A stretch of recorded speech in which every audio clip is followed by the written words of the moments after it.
할렐루야. 우리들 교회 공식 타이틀 인도의 아버지 서울장훈 목사입니다. 너무 반갑고요. 인도의 아버지가 이제 캐나다를 가네요. 너무 반갑습니다.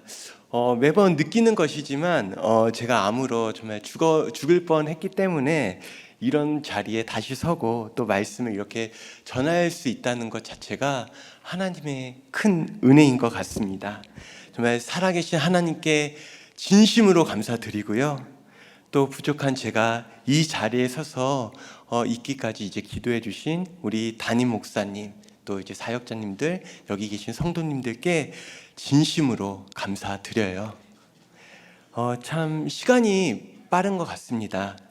제가 인도에서 한국에 온 지 벌써 7년이 되어 가네요. 암 판정 받고 항암 치료 받은 것이 바로 이제 엊그제 같은데 벌써 7년이 되고 있습니다. 그리고 그 기간 동안 하나님은 내가 얼마나 믿음 없는 존재인지 제 실체를 보게 하신 것 같아요. 그래서 우리들 교회를 이끄셨고 말씀으로 진정한 회개가 무엇인지 깨닫게 하셨습니다. 저는 솔직히 우리들 교회에 와서요, 느낌이 뭐였냐면 1타 강사 있잖아요. 1타 강사에게 과외받는 느낌이었어요. 주신 사건도 해석 못하고 하나님의 뜻을 전혀 모르니까 하나님께서 저를 너무 답답해 하셔서 장훈아, 너 여기 와서 제발 과외 받아라, 이런 느낌이었죠. 그리고 실제 양육을 받으며 그렇게 제가 하나님을 원망하고 이해 안 되던 사건들이 하나 둘씩 해석되며 어느 순간 저도 모르게 100% 오르신 하나님을 인정하게 되었습니다. 그리고 말씀으로 살아난 우리 성도님들을 보고 또 이제 오늘 간증도 많이 들으셨잖아요. 이런 간증을 들으면서 이런 생각이 들더라고요. 맞다, 이게 진짜 교회지. 이런 교회가 곳곳에 많아야 하는데 제 안에 이런 소망이 생겼습니다. 이렇게 우리들 교회와의 제 만남은 제 인생의 터닝 포인트가 되었습니다. 그리고 이곳에서 주신 하나님의 은혜는 한마디로 회복이라고 말하고 싶어요. 말씀을 통해 내 죄를 회개하고 하나님과의 관계, 아내와 자녀와의 관계를 회복시켜 주셨습니다. 그리고 죽어있던 제 육체도, 그리고 사명도 회복시켜 주셨죠. 그래서 오늘 저는 이 자리에서요, 제가 만난 살아계신 하나님, 그리고 또 생명도 소망도 없던 제가 살아난 이야기를 우리 성도님들과 나누고자 해요. 오늘 말씀을 통해 함께 아름다운 옷을 입고요, 그리고 온전히 회복되어지는 시간 되길 기도합니다. 아멘. 온전한 회복은 첫 번째, 있는 모습 그대로 서 있어야 됩니다. 1절부터 3절 말씀 읽겠습니다. 대제사장 여호수아는 여호와의 천사 앞에 섰고 사탄은 그의 오른쪽에 서서 그를 대적하는 것을 여호와께서 내게 보이시니라. 여호와께서 사탄에게 이르시되 사탄아, 여호와께서 너를 책망하노라. 예루살렘을 택한 여호와께서 너를 책망하노라. 이는 불에서 꺼낸 그슬린 나무가 아니냐 하실 때에 여호수아가 더러운 옷을 입고 천사 앞에 서 있는지라. 아멘. 오늘 본문에서요, 사탄은요 대제사장 여호수아를 대적합니다. 그런데 여러분, 대제사장 여호수아는 누구입니까? 여기서 여호수아는요, 가나안 정복 당시에 나오는 여호수아가 아니라요, 바벨론 포로 기한 때 스룹바벨과 함께 온 대제사장 여호수아를 말합니다. 그리고 좀 더 넓은 의미로는 이스라엘 민족, 그리고 예수님을 믿는 우리를 뜻하는 것이죠. 그런데 본문을 보면요, 적대적이고 충동질하는 사탄이 자신의 주특기를 살려서 대제사장 여호수아를 고발하죠. 그런데 그 이유가 무엇입니까? 입은 옷이, 여호수아의 입은 옷이 너무 더럽거든요. 원래 대제사장은요, 영광과 거룩을 상징하는 성결한 세마포, 그 직분에 맞는 옷을 입어야 되는데 지금 여호수아는 더러운 옷을 입고 있다는 것입니다. 그런데 여러분, 이 더러운 옷을요, 원어로 살펴보면 그 뜻이 좀 더 강해요. 그 뜻은요, 냄새가 나고 너무 추하고 역겨워서 가까이 가기도 싫은 매우 더러운 상태를 더러운 옷이라고 하는 것입니다. 근데 우리 죄가 이렇다는 거예요. 이렇게 우리의 죄는요, 누군가가 가까이 가기 싫을 정도로 아주 역겹고 추한 것이 바로 죄라는 것입니다. 그리고 하나님은 사탄의 고소 고발에 여호수아가 불에서 꺼낸 그슬린 나무 같다고 하십니다. 또 불에 그슬린 나무는 이제 특징이 있는데요. 그 특징이 무엇이냐면 그 안에 생명이 없고 소망도 없습니다. 딱 70년 바벨론 포로 가운데 나온 이스라엘의 모습이요, 이와 같다는 것이죠. 생명도 없고 소망도 없어요. 그리고 이것은 우리도 마찬가지입니다. 세상 가운데 고난의 불, 부도의 불, 미움의 불 가운데 우리도 새카맣게 그슬린 나무가 되는 것이죠. 저같이 갑자기 암사건에 이제 그슬려지기도 하고요. 또 어떤 성도님은 생각지 못한 배우자의 외도, 그리고 또 어떤 분은 경제적 부도로 누군가 나를 날마다 괴롭히니 내 가슴이 새카맣게 탑니다. 내일에 대한 소망이 사라지죠. 근데 이런 우리를 사탄이 끊임없이 고소하고 괴롭히는 것입니다. 그런데 사랑하는 여러분, 중요한 것이 있어요. 그것은 바로 그때 사탄이 참수할 때 예루살렘을 택한 여호와께서, 나를 택한 하나님께서 사탄을 책망하신다는 것입니다. 이것이 바로 하나님의 사랑이죠. 비록 우리 모두가요 100% 죄인이고 죄 아래 있지만, 죄 안에 있고 또 사탄의 고발에 속수무책으로 당할 수밖에 없는 존재이지만, 우리 하나님은요 우리를 사랑하시고 보호해 주신다는 것입니다. 내가 비록 죄를 지어서 역겹고 추한 더러운 옷을 입을지라도요, 하나님은 나를 너무 사랑하시기에 절대 포기하지 않는다는 것이죠. 그리고 3절 말씀 다시 읽어보겠습니다. 여호수아가 그 더러운 옷을 입고 천사 앞에 서 있는지라. 아멘. 하나님의 역사가 여기서부터 시작됩니다. 우리는 고난의 불, 미움의 불, 부도의 불 등 온갖 불에 그슬려져서 생명 없고 소망 없는 존재가 되지만, 그로 인해 나의 실체를 깨닫죠.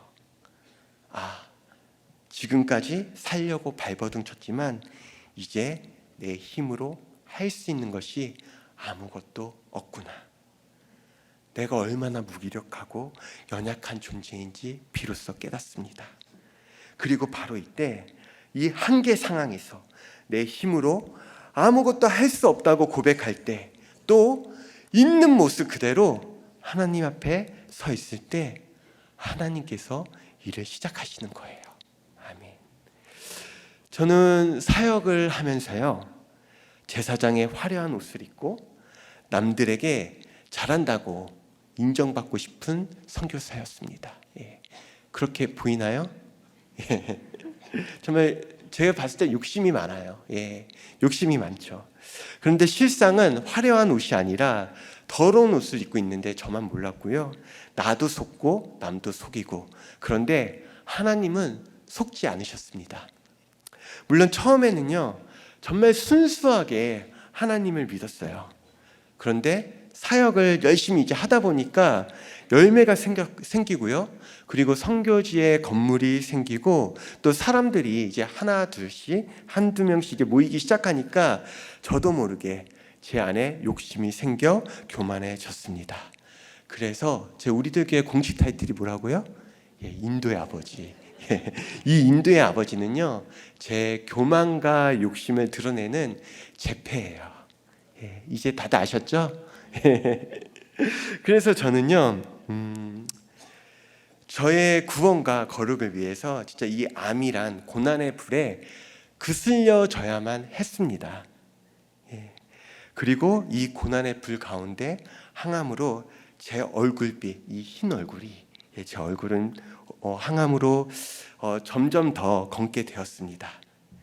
그리고 피부는 간지러워서 긁으면 상처가 그대로 남는 거예요.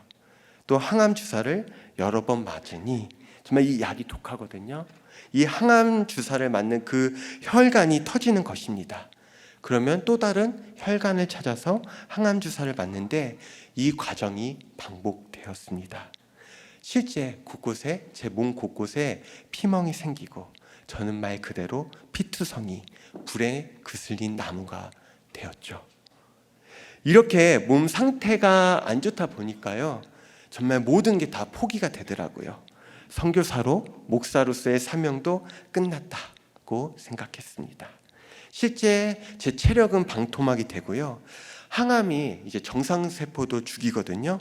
그래서 이 항암을 해서 제 왼쪽 귀에 있는 이 세포도 죽였습니다. 그래서 지금도요, 24시간 지금 이 순간에도 막 지지직거리는 이 이명 소리가 저를 괴롭히고 있어요.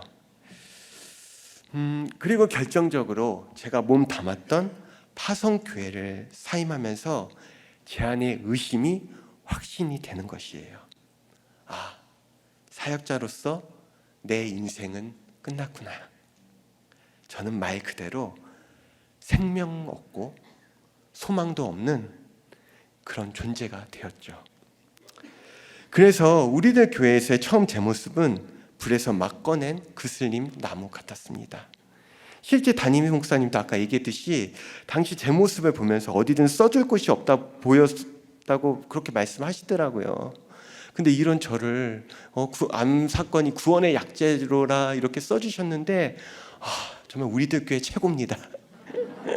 정말 최고인 것 같아요. 근데 하나님께서 실제 저를 우리들 교회 양육을 통해서 만지시는 것입니다. 특별히 이사야 6장 그루터기 말씀을 통해 제 안에 있는 욕심과 교만을 회개하게 하셨어요.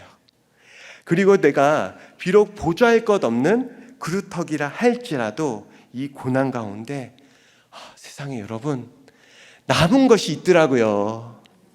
그 남은 것을 보면서 있다는 것을 깨닫게 되었을 때 비로소 제 안에 죽은 생명이 다시 살아나기 시작했습니다.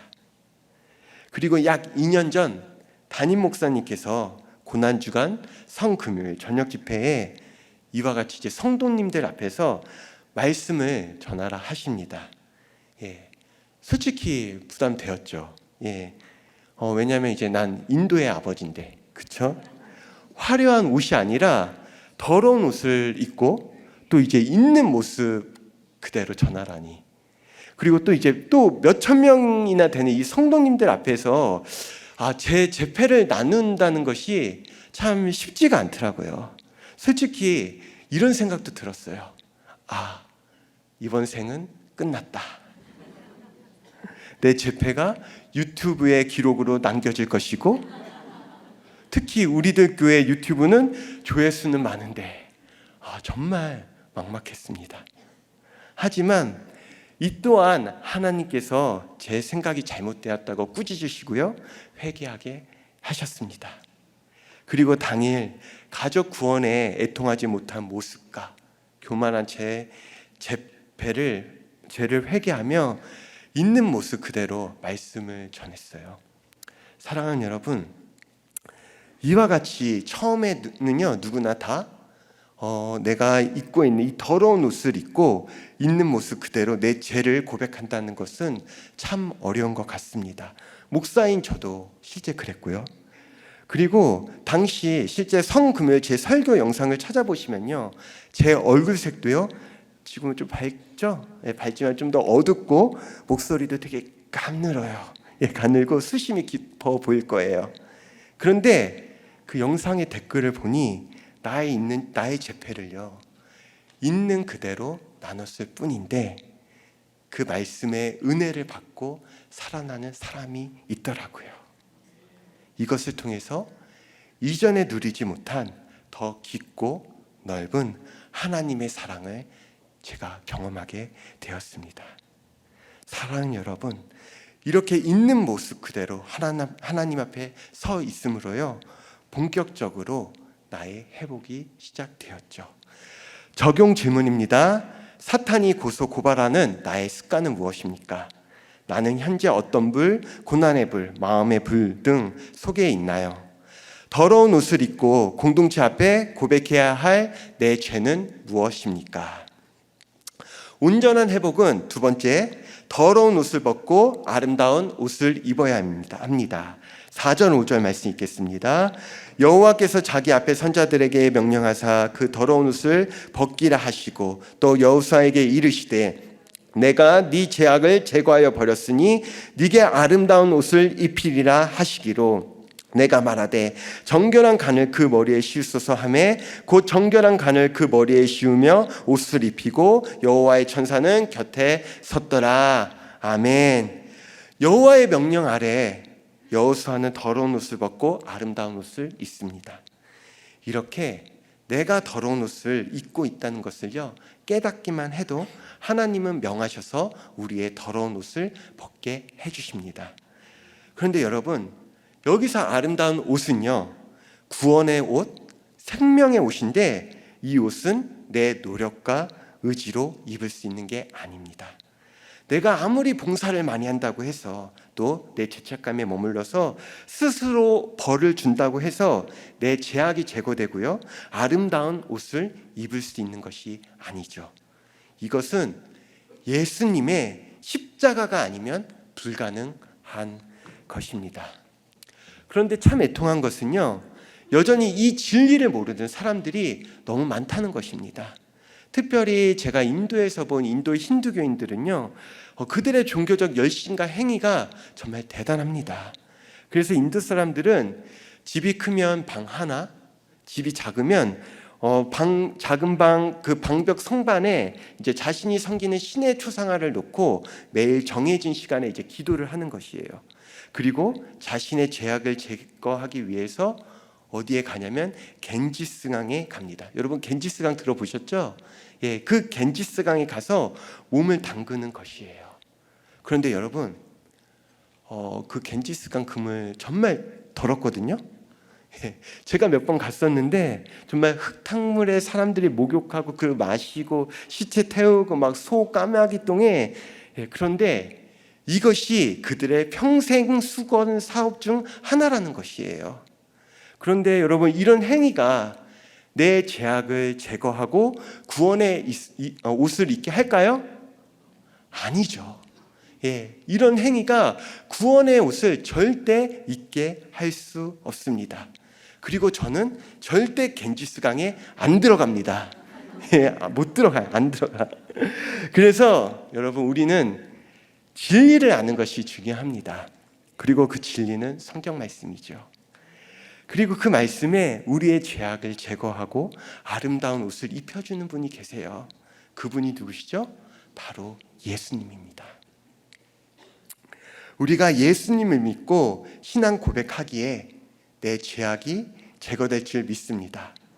그리고 예수님을 믿음으로 아름다운 옷, 구원의 옷, 생명의 옷, 의의 옷을 우리 모두가 입을 줄 믿습니다. 그리고 6절, 7절 말씀입니다.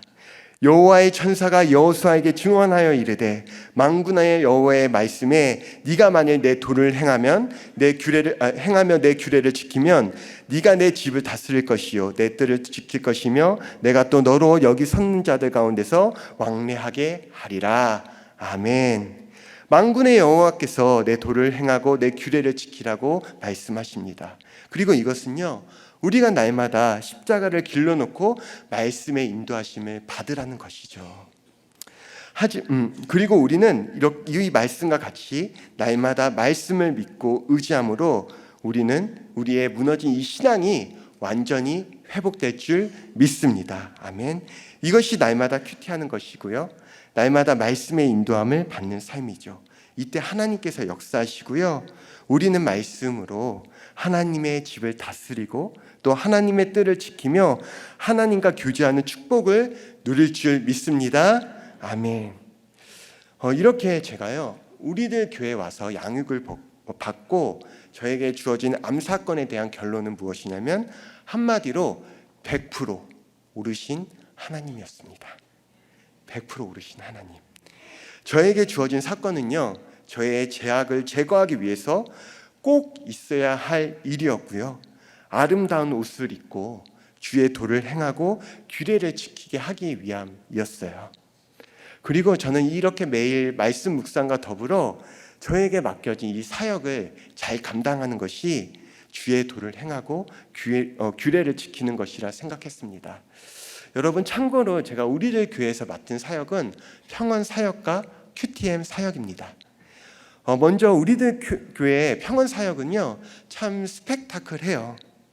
평원 사역을 하면서 이혼하겠다는 신혼 부부를 말리고, 또 갑작스런 영적 신방 요청으로 정말 밤에 잠자다가 뛰쳐나가는 등 이렇게 많은 기억들이 남아 있지만, 역시 평원 사역의 꽃은 장례인 것 같습니다. 솔직히 지금까지 살면서 이제 선교지에서도 그렇고 다양한 곳에 전도를 했지만, 장례식장에서 이렇게 많이 예수님 믿으세요라고 외쳐본 적이 없는 것 같아요. 참고로 우리들 교회 장례는요, 그날 주신 큐티 말씀으로 집례를 합니다. 그리고 그날 결혼식과 돌잔치, 개업 예배가 있어도요, 똑같은 본문으로 말씀을 전하는데요. 그래서 제가 평원 사역을 하면서 생긴 습관 중에 하나가 무엇이냐면요, 만약에 이제 위로 예배든 그렇게 이제 장례 요청이 있으면 그날 본문을 재빨리 찾는 거예요. 그리고 오늘 말씀이 심판에 대한 말씀인지 아니면 천국 소망에 대한 말씀인지에 따라서 정말 제 감정이 일희일비합니다. 참고로 지난 3월 19일은 정말 제가 잊을 수가 없는 날입니다. 3월 19일 장례 이제 위로 예배를 제가 요청받았거든요. 위로 예배를. 그리고 그날 그 장례 예배를 요청받고 그날 큐티 본문을 보는데요. 세상에, 오 주여, 외식하는 바리새인과 사두개인들을 예수님께서 책망하시면서 화 있을진저 하시는 말씀이었어요. 화 있을진저. 위로 예배를 드려야 되는데 정말 제가 책망받는 느낌이었죠. 이 말씀으로 어떻게 장례 위로 예배를 드려야 될지 정말 막막하고 자연스럽게 주님께 엎드려 기도가 되었습니다. 솔직히요, 기도하고 눈 뜨면 짠하고 기적적으로 본문이 바뀌었으면 했어요. 그런데 제가 겨자씨만한 믿음도 없더라고요. 당연히 안 되죠. 당시 여러 가지 감정과 생각이 밀려왔지만 결국 저는 모든 것을 다 포기하고 주님 주신 말씀 그대로 그저 진솔하게 전하겠습니다. 나머지는 주님께 맡깁니다. 이 마음으로 장례식장에 갔습니다. 그리고 그날 제가 놀란 것은요, 제 걱정과 달리 유가족분들 나눔이 정말 은혜가 되는 거예요. 당일 말씀으로 오히려 바리새인같이 외식하는 자신의 모습을 구체적으로 나눠주시면서, 그리고 회개하시면서 평소보다 더 큰 은혜를 그 장례식 가운데 하나님께서 허락하셨습니다. 그리고 내가 정말 믿음 없는 자구나, 여전히 하나님의 일하심을 제한하고 인도하심을 보지 못하는 자구나, 자연스레 회개가 되더라고요. 그래서 사랑하는 여러분, 그 어떤 말씀도요, 혹시나 내가 원하지 않는 말씀이라도 순종하는 마음으로 큐티하시길 바랍니다. 그리고 날마다 십자가를 길러 놓고 말씀의 인도하심을 바라기 바라요. 그리고 평원 사역과 달리요, QTM 사역은 많은 사람들이 만국의 여호와 앞에 왕래하게 하고 안내하는 역할 같습니다. 여러분, QTM 사역에 있어서 가장 큰 장점이 뭔지 아십니까? 제 생각은요, 그 장점은요, 담임 목사님의 모든 집회를 따라다니면서 모든 말씀을 들을 수 있다는 것입니다. 너무 좋겠죠? 네, 저 수지 맞은 인생이에요. 너무 좋아요. 그리고 신기한 것은 매 집회마다 담임 목사님의 같은 말씀을 듣더라도요, 매번 새로운 거예요. 그때마다 정말 새롭고 정말 다른 은혜를 하나님께서 주십니다. 그런데 여러분, 정말 우리 목사님의 그 열정 정말 대단하세요. 매 집회 때마다요, 이렇게 이제 큐티 세트를 딱 보여주시고요, 정말 말씀으로 살아난 우리 성도님들의 이야기를 전하시는 거예요. 정말 그 열정 따라갈 수도 없고요. 그리고 특별히 부흥회 같은 경우 집회 마지막 날 영접 기도로 사람들을 콜링하시는데 마지막에 그 콜링하시는 그 장면은요, 내가 목회자로서 남은 인생을 어떻게 살아야 할지를 알게 해 주십니다. 그런데 여러분, QTM에서 제가 담임 목사님을 이렇게 따라다니면서 하는 제 역할은 뭘까요? 역할이 뭐죠? 예, 맞아요. 이렇게 담임 목사님 책 팔아요. 예, 책팔이에요, 책팔이. 책을 팔아야죠. 이렇게 이제 저는 책팔이지만, 이렇게 책을 파는 것은요, 저에게 있어서 너무 중요합니다. 그 이유는 이 책에 구속사 말씀이 담겨 있잖아요. 그렇죠? 그리고 이 책 한 권이 팔림으로 한 가정이 살아날 것이란 확신이 있는 것이에요. 그리고 여러분, 그 책을 팔려면 담임 목사님의 책의 내용과 핵심을 다 알아야 돼요. 그래서 이혼 위기, 가정이 있으면 추천으로 가정아 살아나라 12,000원, 사랑받고 사랑하고 13,000원, 그리고 이성교제에 대한 고민이 있다 추천합니다. 프로포즈 만전, 그리고 진로 관련해서 고민이 있어요. 그럼 면접 만원, 그리고 필독서, 처음 오셨다 그러면 날마다 큐티하는 여자 루키 둘 다 15,000원, 그리고 전부 최대 10% DC 가능까지, 이렇게 여러분 정말 공부해야 합니다. 그래야 사람들에게 설명을 하죠. 또 집회 당일 담임 목사님 말씀을 잘 듣고요, 그 주제에 맞게 잘 팔릴 책은 맨 앞에 배치함으로 전략적으로 판매해야 돼요. 여러분, 책 그냥 파는 게 아니에요. 정말 공부하고 정말 하나님의 그 지혜가 있어야 돼요. 그리고 제가 작년 담임 목사님을 따라서 미국에 가서 미주 목회와 부흥회 집회에 참석했던 것이 기억이 납니다. 여러분, 그때 제가 미국에 따라가서도 제가 뭐 했겠습니까? 예, 맞아요. 책 팔았어요. 책 팔았죠. 그런데 그때 저는 책을 팔면서도 그때 구속사의 말씀이 실제 강에서 바다로 흘러가는 것을 직접 보게 되었습니다. 그리고 사람 사는 곳은 한국이나 인도나 미국이나 다 똑같더라고요. 미국 가는 곳곳마다 힘들고 아픈 사람들이 너무 많았어요. 그리고 가는 곳곳마다 또 하나님께서 열매를 보여주시는데, 상처 많은 이민자들에게도 필요한 것이 이 구속사 말씀이구나. 정말 전 세계 곳곳에 우리들 교회 같은 곳이 많이 필요하구나. 이것을 하나님이 알게 해 주셨습니다. 구속사의 말씀이 강에서 바다로 흘러가야 한다는 것이죠. 그리고 하나님께서 저에게 한 가지 소망을 주시더라고요. 여러분, 여기 큐티책 보시면 매일마다 간증이 있죠?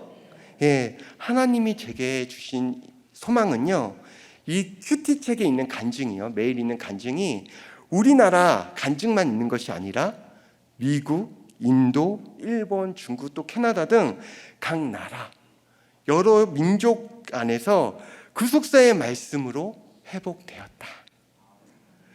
구속사의 말씀으로 우리 가정이 살아났다. 이런 간증을 이 큐티책에서 제가 보고 싶은 거예요. 그리고 저는 그때부터 지금까지 이것을 소망하며 기도하게 되었습니다. 하나님께서 보여주신 것이기에 정말 그 누구보다 사모하고 기도한 것 같아요. 적용 질문입니다. 예수님만이 내 죄를 확실히 제거할 수 있는 분임을 믿으시나요? 더러운 옷을 벗고 아름다운 옷을 입게 된 간증은 무엇입니까? 날마다 큐티하며 십자가를 길러놓고 말씀의 인도함을 받고 있나요?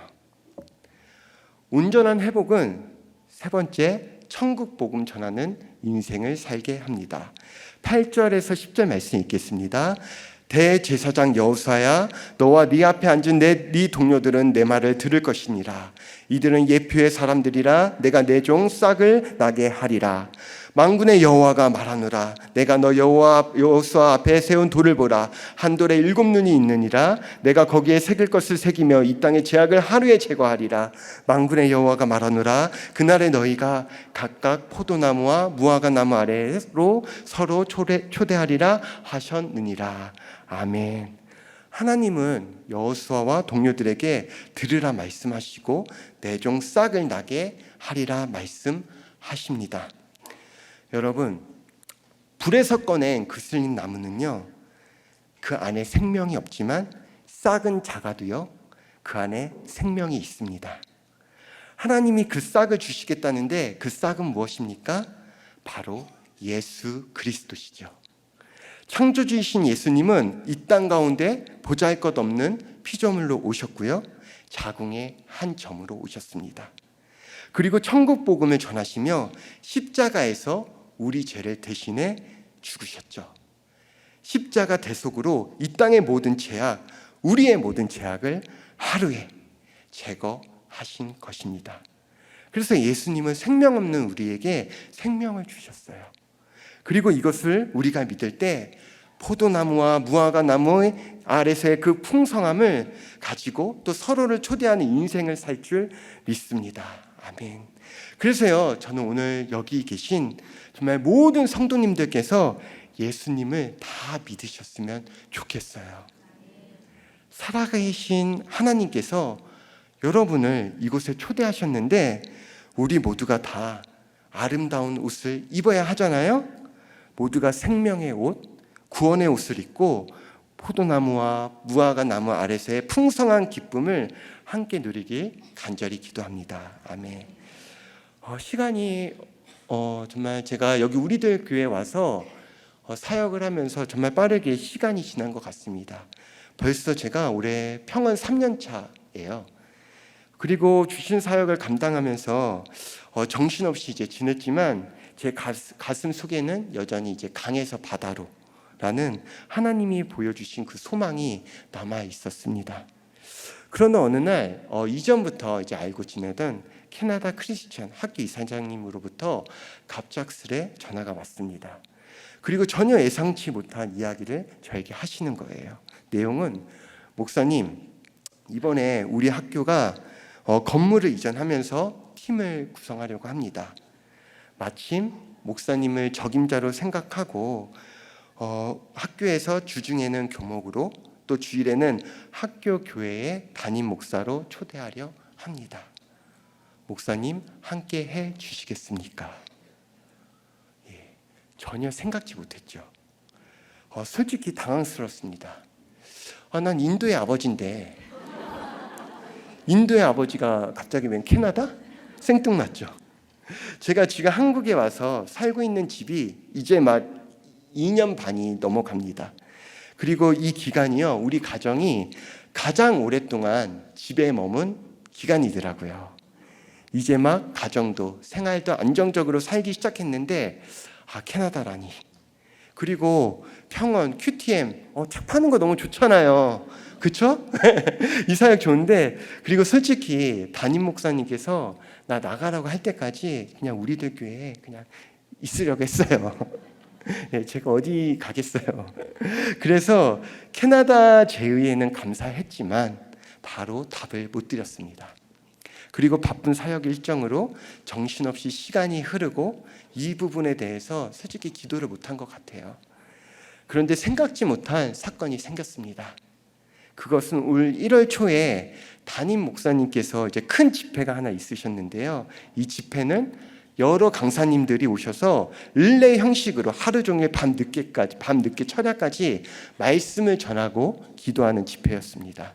그리고 우리 목사님은 순서상 끝에서 이제 두 번째 말씀을 전하기로 되어 있었어요. 예. 그리고 당연히 목사님 집회가 있으니 저는 어찌해야 됩니까? 책 팔러 가야죠. 예, 우리 인생은요, 여러분, 이런 논이에요. 늘 한결같죠. 똑같이 가서 책을 팔아야죠. 저는 복음의 세일즈맨입니다. 그렇게 그날 담임 목사님께서 말씀을 전하시고요. 이후 철야 기도로 집회가 이제 계속 밤새 있었지만 그날 그 지역에 대설주의보가 내렸어요. 당장 눈은 내리지 않았지만 빠르게 정리하고 철수해야만 하는 상황이었습니다. 그래서 빨리 짐을 정리하고요. 함께한 팀은 먼저 보내고 저도 이어서 출발하려고 제 차에 갔습니다. 그런데 세상에나 정말 제 차 앞에 막 2중, 3중 주차도 아니고요. 거짓말하고 이 끝이 아니라 여기서 저 뒤끝까지 정말 이렇게 긴 차들이 제 차 앞을 막고 있는 거예요. 그걸 보자마자 정말 큰일 났다 생각이 들었죠. 그리고 마침 그때 또 눈이 조금씩 내리기 시작하는 것입니다. 대설주의보인데 제 마음이 다급해졌죠. 그리고 이렇게 상황이 꼬이다 보니까 또 너무 피곤하잖아요. 짜증이 나는 거예요. 어디 하소연할 데 없나 보다가 아내에게 전화 걸었습니다. 그리고 이제 아내에게 여보, 나 정말 춥고 배고픈데 빨리 집에 가고 싶어. 그런데 차가 도저히 빠져나갈 수가 없어. 제발 나 좀 구해줘. 막 이런 식으로 얘기를 하면 솔직히 아내가 저 위로해 줄 줄 알았어요. 그런데 아내의 반응이 어떤지 아세요? 아내가 제 상황에 깔깔깔 진짜 웃으면서 잘 되었네. 추운데 그냥 교회에 들어가서 철야기도 드려.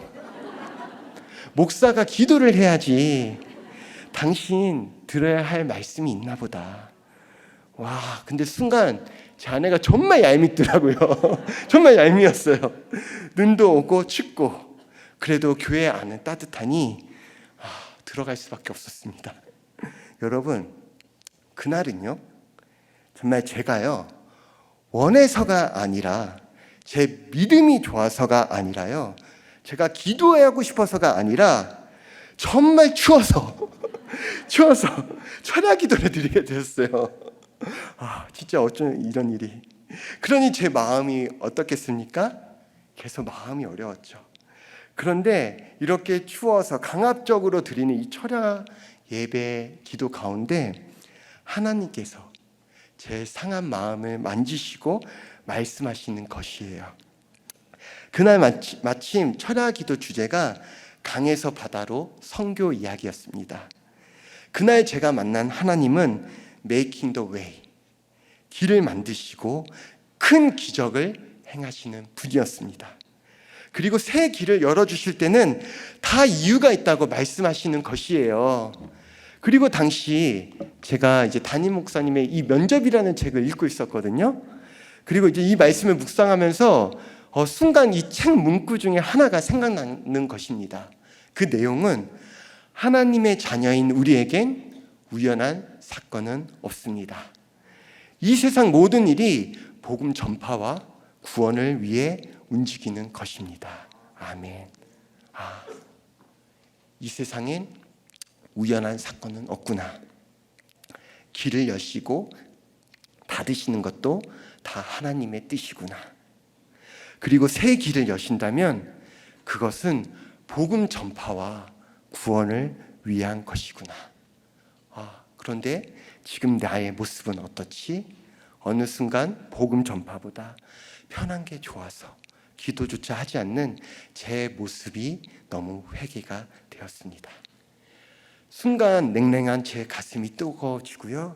저는 그렇게 밤새 울며 기도하고 하나님의 인도하심을 받게 되었죠. 그리고 성도님들 10절 말씀 우리 다시 한번 읽어볼게요. 만군의 여호와가 말하노라 그날에 너희가 각각 포도나무와 무화과 나무 아래에서 서로 초대하리라 하셨느니라. 아멘. 사랑하는 여러분, 이와 같이 저는요 불에 그슬린 나무같이 생명도 소망도 없는 상태로 우리들 교회에 왔습니다. 그리고 말 그대로 구속사 말씀으로 싹 되신 예수님을 만났죠. 그리고 생명도 소망도 없던 제가 예수님을 만남으로 예수님께서 저를 온전히 회복시켜 주셨습니다. 그래서 여러분, 저는요 그 누구보다 강에서 바다로 이 사명을 감당하고 싶습니다. 그리고 실제 하나님께서 우리 눈 앞에 이 세기를 열어주셨잖아요. 미국에서 캐나다까지. 제가 누린 이 말씀의 풍성함을 캐나다에서도 환난과 절망 가운데 계신 분들에게도 전하길 원해요. 그래서 여러분 정말 부족하고 이 자격 없는 저를 위해 기도 많이 해주셔야 돼요. 기도해 주실 거죠? 제가 정말 갖춘 게 없습니다. 얼마 전에 이제 담임 목사님 청빈 조건을 제가 보게 되었는데요. 여러분 청빈 조건의 그 첫 번째가 뭔지 아십니까? 신체 결격 사유가 없는 자. 제가 암 환자였잖아요. 저는 가장 기본적인 것조차 안 되는 사람이에요. 그리고 저는 공부 잘한 줄 알았어요. 근데 성적표를 보니까 헬라어 히브리어가 C더라고요. 졸업 수료하기 위한 가장 최소 점수거든요. 제가 이래요. 다만 제가 한 것은요, 정말 캐나다 학교 이사장님을 통화하거나 이제 만날 때마다 우리들 교회에서 살아난 이야기를 많이 전했던 것 같아요. 제가 인도의 아버지가 되고자 했던 것, 암 사건 가운데 원망, 그리고 내가 얼마나 교만하고 외식된 자인지 그저 주신 은혜를 간증으로 풍성하게 나눴을 뿐인데, 여러분 이렇게 초대받는 게 있더라고요.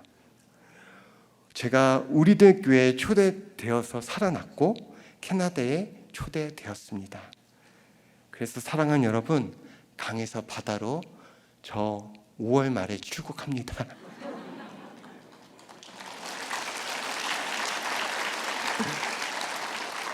떠나는 아쉬움이 너무 커요. 그리고 여러분도 아쉬운 만큼 캐나다를 위해 기도해 주세요. 캐나다는 육적으로 천국같이 보이지만요, 영적으로 어둡습니다. 그래서 그 안에는 동성애도 많고 성 정체성이 무너져 있습니다. 그래서 게이 레즈비언 페스티벌 축제가 있죠. 그리고 하나님 말씀보다 인권을 더 중요시 여겨요. 그래서 그리고 또 캐나다의 성 정체성이 무너져서 자라는 아이들이요, 남녀 구분 없이 같은 한 화장실을 사용하는 것이 점점 많아졌다고 합니다. 또 이민 사회가 좁아서 관계적 갈등이 많고 자신의 아픔과 상처를 오픈하는 것에 대한 두려움을 가지고 있다고 해요. 생각보다 정말 쉬운 상황이 아니죠. 그래서 저는요, 이것에 꼭 구속사의 말씀이 들어가야 한다니까요. 이런 것에 들어가야 되죠. 그리고 좀 더 구체적인 기도 제목을 드리면요, 캐나다 학교에 큐티인이 이렇게 들어가야 되고요. 참고로 제가 들어가는 학교에서는요, 캐나다라는 이 브랜드를 통해서 교육 프로그램 패키지를 만들어 필요한 곳에 보급하려고 해요. 그리고 그 대상이 인도네시아와 일본, 남미와 인도 등 건물이라는 이 하드웨어가 있지만 컨텐츠가 필요한 곳에 이제 전하려고 합니다. 저는 이 이야기를 듣는 순간, 이 교육 프로그램 패키지에 특히 신앙적인 부분에 우리 이 큐티인이 들어갔으면 좋겠다, 이런 소망을 또 가지게 되더라고요. 물론 캐나다에 가서 교장 선생님 등 관계자들과의 만남과 설득이 필요하겠지만, 여러분 하나님이 새 길을 이렇게 열어주신 데는 이유가 있는 줄 믿습니다. 사랑하는 여러분, 이렇게 고난의 불에 그슬려 생명도 소망도 없던 제가 이런 기도 제목을 가지고 캐나다에 갑니다. 하지만 솔직히 제 마음속 한편에는요, 담임 목사님과 성도님들에게 죄송한 마음이 커요. 짧은 시간 정말 많은 사랑을 주셨는데 제가 그 사랑만큼 여러분을 섬기지 못한 것 같고, 또 신방과 목장을 통해서 좀 더 그 단 한 명이라도 더 예수님을 전하지 못한 것에 대한 아쉬움이 큽니다. 그럼에도 불구하고 이런 부족한 저를 이렇게 세워주시고 기도해 주셔서 감사합니다. 여러분 정말 이곳에서 우리들 교회에서의 그 은혜를요, 제가 평생 기억하고 캐나다에 가서도 말씀 묵상과 가정 중수로 사람 살리는 사명 잘 감당하도록 하겠습니다. 아멘. 적용 질문입니다. 강에서 바다로 천국 복음 전하는 인생을 살고 있나요? 예수 그리스도의 복음을 가지고 교회에 초대해야 할 대상은 누구입니까? 말씀을 맺겠습니다. 온전한 회복은 첫째로 있는 모습 그대로 전에 서 있어야 합니다. 그리고 두 번째는 더러운 옷을 벗고 아름다운 옷을 입어야 합니다. 그리고 마지막으로 천국 복음 전하는 인생을 살아야 합니다. 비록 내가 고난의 불, 부도의 불, 미움의 불 가운데 건져진 그슬림 모습일지라도, 또한 더러운 옷을 입어 사탄의 고발에 정죄당할지라도 이거 하나만을 기억해 주셨으면 좋겠어요. 하나님은 우리를 사랑하시고 보호하십니다. 아멘. 함께 찬양하고 기도하겠습니다. 말씀을 기억하시며 함께 찬양합시다. 주 여기 운행하시네. 나 경배해, 주 경배해. 주 여기 역사하시네. 나 경배해, 주 경배해. 주리 새롭게 하네. 주리 새롭게 하네. 나 경배해, 주 경배해. 주리 회복시키네. 나 경배해, 주 경배해.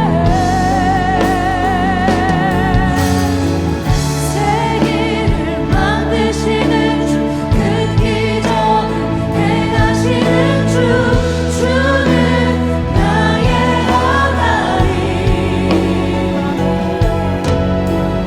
약속을 지키시는 주, 어둠 속에 빛이 되시는 주는 나의 하나님. 나의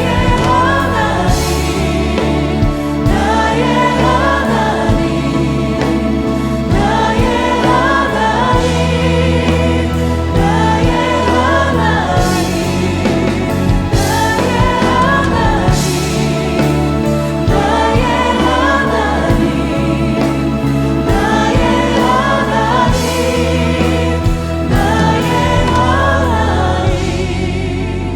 이 시간 기도할 때 먼저 우리가 정말 우리를 끝까지 포기하지 않으시고 새 길을 만드시고 또 온전히 나를 회복하게 하시는 하나님을 먼저 바라보시길 바랍니다. 그리고 우리가 정말 이 시간 기도할 때 우리 인생이 비록 불의 그슬린 생명도 소망도 없는 존재일지라도 주님 우리를 불쌍히 여겨주시고 살려주시도록, 그리고 생명의 근원 예수님을 우리가 믿음으로 아름다운 구원의 옷, 생명의 옷을 입고 말씀의 풍성함을 누릴 수 있도록, 또 강에서 바다로 천국 복음 전하는 인생을 연약한 우리가 살게 해달라고 이 시간 우리가 주여 외치고 함께 통성으로 기도하도록 하겠습니다. 고난의 불에 그슬려 정말 생명도 소망도 없던 제가 이 자리에 서서 다시 말씀을 전하니 정말 깊고도 넓은 그 하나님의 사랑이 더 경험하고, 또한 이런 은혜를 주신 주님께 진심으로 감사드립니다. 정말 한평생 화려한 옷만 바라고 교만하여서 하나님을 원망하던 저였습니다. 그런데 이런 완악한 저를 주님께서 사랑하시고 또 끝까지 포기하지 않으시고 회개케 하시니 주님 진심으로 감사드립니다. 그리고 주님, 이 연약하고 자격 없는 자가 아름다운 옷을 입고 강에서 바다로 인권이 우선시되는 캐나다에 갑니다. 그곳에서 주의 법을 행하며 규례를 지켜나간다는 것이 생각처럼 쉽지는 않겠지만 날마다 주시는 말씀을 묵상하며 천국 복음 전하는 인생 살게 해 주시옵소서. 그리고 고난의 불, 미움의 불, 부도의 불 가운데 여전히 그슬리고 아파하시는 성도님들이 많이 있습니다. 그런데 이런 연약한 우리를 사탄이 참수합니다. 주님, 정말 우리를 택한 하나님께서 말씀하셨듯이 연약한 우리를 불쌍히 여겨주시고 살려주시옵소서. 현재 진행되고 있는 양육과정 가운데서도 성령님 역사하여 주시고 날마다 십자가의 도를 따르며 주의 규례를 지키는 하나님의 앞에 쓰임받는 복된 인생 되게 해주시옵소서. 그리고 한 영혼을 위하여 애통하시는 담임 목사님, 방송사역과 문석사역 등 모든 사역을 주관해 주시고 건강을 지켜주시옵소서. 주님, 이 나라 불쌍히 여겨주시옵소서. 여전히 진영 논리에 나라가 어수선합니다. 위정자들을 불쌍히 여겨주시고 하나님을 경외함으로 이 나라가 거룩하게 세워질 수 있도록 인도하여 주시옵소서. 나라의 근간을 흔드는 차별금지법 막아주셔서 인구 절벽으로 가지 않게 하시고 태아생명보호법이 속히 제정되게 하여 주시옵소서. 그리고 이 시간에도 복음을 전하시는 선교사님들 가정과 사역 지켜주시고 구속사의 말씀이 강에서 바다로 전 세계 열방 가운데 흘러넘치게 하여 주시옵소서. 예수 그리스도 이름으로 기도드립니다. 아멘.